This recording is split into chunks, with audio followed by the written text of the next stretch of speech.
नमस्कार मंडळी, मी आहे सोन्या शेमनुंगा, करतो अंतरुणात दंगा. झाट्याच्या फाटे न्यूज चॅनलमध्ये आपलं स्वागत आहे. आज मला भोक वाचून एवढा मोठा आनंद झाला आहे, तुम्हाला काय सांगावं.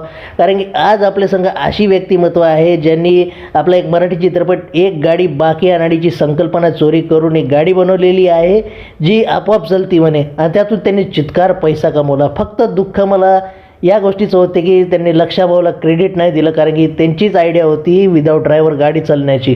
तर एकनाथ भाऊ मस्के, तुम्हाला काय म्हणायचं याबद्दल? अरे भाऊ, मी काय सकलपणा काही चोरीबिरी नाही केली. संकल्पना म्हणायचं का तुम्हाला? हा तेच ते, काय काय असं ना, आपण काही संकल्पनावर चोरी नाही केली, आपण फक्त थोडीफार आयडिया घेतली त्याच्यातून. कारण कसं आहे, लहानपणापासून आपला फेवरेट पिक्चर होता एक गाडी बाकी आणि मला नेहमी वाटायचं अशी गाडी बनवावं जी आपोआप चालवावं.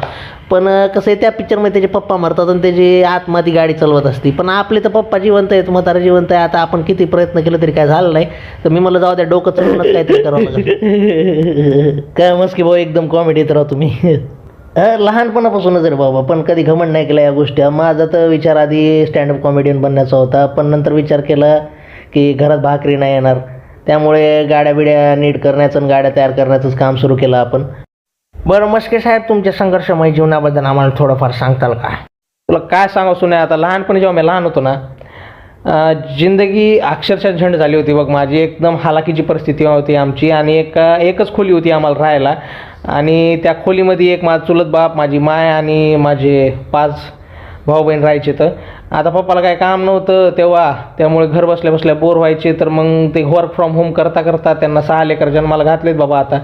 आणि तुला काय सांगू बाबा, म्हातारला कंटाळा होतं. तुला सांगतो की मला रोज येणं 4 आणि 8 आणि द्यायचं, म्हणायचं जा त्या दूरच्या दुकानातून गोळ्या बिस्किटं खाऊन ये. आम्ही जोपर्यंत गोळ्या बिस्किटं खाऊन यायचो तोपर्यंत साहेब आपला कार्यक्रम उरकून घ्यायचे. तर असं करत करत 6 लेकरं झालेत. आता या 6 लेकरं आम्ही कुठून शिक्षण घेणार? मग आम्ही जिल्हा परिषदमध्ये ॲडमिशन टाकलं आमचं. तिथं काय फीस वगैरे लागायची नाही. दुपारी खिचडी भेटायची, ती खिचडी थोडी खायचो आणि बाकीची उरलेली घरी घेऊन यायचो आम्ही सगळेजण, आणि रात्री पण तीच खायचो. असं बेकार हालाकीचे जीवन होते आमचे.